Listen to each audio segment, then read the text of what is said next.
All right, today we're going to be talking about what's inside my go-to bags. So when I say my go-to bags, I'm talking about my just all my hand tools. I keep them in two separate bags so that they're not too heavy or not too full, although this is getting pretty full here. This one's a little bit lighter, but this is the one that I'm usually, these are like my real go-tos. This is like my secondary bag, okay? So this is more like the larger tools, heavier tools. This is more like every day we're gonna need stuff out of this one. So we'll put the secondary to the side here and we'll start off with my go-to bag, okay? So we're just gonna go right through it and I'm gonna explain everything that I have in here and basically the reason that this is so important to have all these tools is that we do everything, right? So we do all general construction, and so I'm out there doing stucco, framing, drywall, tile, plumbing, electrical. The list just goes on, and basically we just need to be able to have all the tools for everything. So it doesn't require really so many tools that you can't fit it all in your truck. I mean, look, this should take care of pretty much everything as far as hand tools within these two bags. Okay, so first of all, I have some blades in here for my Sawzall. I have some that are just for wood, some that are for metal, some that are longer and some that are shorter. Just a little bit of a variety pack. We're always using the Sawzall and using these blades and they get bent and used up. So it's always good to have some new ones of them. So we have those. A speed square for, you know, cutting your line straight, your 2x4s or whatever you're cutting. A saw for drywall, a drywall saw. Crescent wrench. Now we're gonna have a few different size crescent wrenches here because sometimes you have to back it up. You have to hold one and then you can loosen the other one so you don't twist the whole pipe. So it's always good to have a few different sizes also to get into different areas that are hard to get into or not, and then some bigger ones for more leverage, but it's always good to have like 2 or 3 of these. I would have a big one, medium one, and a small one. So far I've dug out these 2, but crescent wrenches. Okay, some pliers. Now these are good. They could use some WD-40, but they actually have a spring right here that so that they've opened back up on their own, and we use these a lot for tying rebar. They also, you can cut the tie wire right here with the cutters, and then you can use this part to twist it, and then and you can use one hand easily because it has that spring. So these are really good to have. Collection, and then some channel locks. Okay, you're going to need some channel locks. I recommend some large channel locks. Would be good to have. All right, we also have a snap line in here for any long lines we need to snap out. A utility knife. Okay, good to have some extra blades as well, but gonna have to have that. Look, I got some gloves in there, some new gloves. So that's always really good to have. Right here, I picked this up because I needed, you know, it has the wire strippers here for electrical. At the time I had like lost or left in some attic or something my real electrical strippers, right? So you could cut it and strip them. This one actually even has the electrical tester built in the handle right there, so that's kind of cool. But at the time I didn't have this, and I think I picked this up for pretty cheap at the store just for a small project I needed it for. But it also came with all these bits, so we got bits, we can strip wires, so that's pretty cool. Let's see, a Phillips screwdriver, a smaller Phillips screwdriver, a flathead screwdriver, another electrical tester, which is currently apparently out of batteries. Okay, this is a reamer. This is for when you're when you're doing copper plumbing, once you cut the copper pipe, then you use this to remount all the sharp edge of the copper that leaves a little flange on the inside of the pipe. So to make sure that that pipe's all smoothed out, you use this, and it just shaves a little bit of that copper away. That's a reamer. It's good to have for if you're doing plumbing. Also, this would just be my copper cutters for copper pipe. I can do 1/2 inch or 3/4 with this and get into small areas. So it's good to have at least a small one like this that you can do 1/2 inch and 3/4, and it's small. I know it's nice to have larger copper cutters. It's just, they're easier to use if you're just out doing whatever, but if you're doing remodel work and you need to get into some tight area in a wall, these are good to have. I have some Teflon tape here. Okay, put it on there. Some more Teflon tape. Now, let me talk a little bit about these Teflon tape. See here, this is the white one, and this here is the gray one. This brand, whatever the brand is, I punctured the hole through it, but you'll see, if you could see that it's this gray one, it's usually better than this white one. That's what I've noticed. So I'll use this one preferably over this one, but there you go. Also, we have what we call pipe dope. It's actually TFE paste, and this is also used just like Teflon tape. Sometimes we use, well, usually I use both of these. If I'm using Teflon tape, I'll also use the pipe dope as well. It's just like a liquid form of Teflon tape. Okay, and then I have 2 of these levels here. Call them torpedo levels. Another Phillips screwdriver. This tool is actually meant for redhead concrete anchors. They sell this tool separate than the anchors, so I keep it in here so I don't always have to buy this tool whenever I have to use those anchors, but this just pops down, you hit it with a hammer, and it spreads that anchor into the concrete. So I just keep that in the bag. It's good to have. Here's some bits for my universal tool. This one is actually a diamond file type bit, so you can use it for like grout lines and masonry type stuff, but this is for that tool that just vibrates back and forth.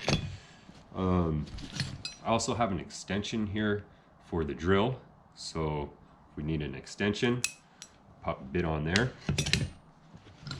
Let's see. Oh, this is a torque tee. This is a good tool to have. They don't have these always at all the big box stores, but basically what it does is when you're using no hubs on plumbing, like a rubber no hub, like as a coupling, you need to torque them down to 60 pounds, okay? And this goes exactly to 60 pounds, and then it clicks so that it doesn't tighten any more than the 60. It just, it has a torque setting on it. So it keep going until you hear a click, and then you're at the 60 pounds. So it's a good tool to have. Another small little flathead screwdriver. I got a bit, some random bit laying in there. A rack of nails, a lid, some more nails, Phillips bit, or actually flathead bit, but that's about it. So that's it for that go-to bag. All right, next we're gonna go into the secondary bag and look at all these larger tools like crowbars and all that kind of stuff that I carry in here. So let's check that out. Now we can look through my secondary bag. All right. So first of all, right off the top, I have this pump it up type bag, which is really cool for installing doors. You can put it underneath the door as like a shim, and then you just pump it up and put a level on the door, and you get it right perfectly plumb. It makes your job so much easier, and there's other things you can use it for as well, but so that's a cool tool to have. All right, obviously gonna have to have some drill bits. Okay, so we got some drill bits going on here. Okay, table here. All right, then I have a caulking gun.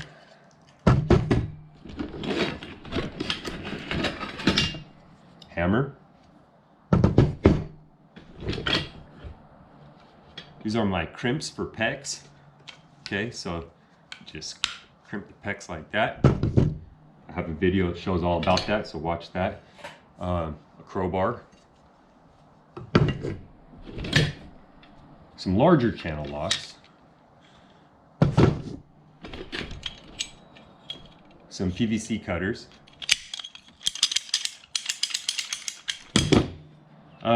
Just a scraper, just a random scraper to have. It's actually a drywall knife, but just an old one. It's probably dinged up. It's all dinged up and stuff. So I just use it for just random scraping. Larger extension, okay, for the bigger bits. Big old pipe wrench, okay. A smaller pipe wrench. Some small little pliers here. Here's the other crescent wrench. I think I'm gonna put that into my go-to bag, the first one, just to have it with those other three. And an extra set of these copper cutters, copper pipe cutter. This here is an angle finder. So, I don't know if it has battery right now. Yeah, it does. But you go to whatever angle the wall is for like doing crown molding, and it tells you right here digitally. So that's pretty cool. So keep that in there. This is for doing more copper plumbing to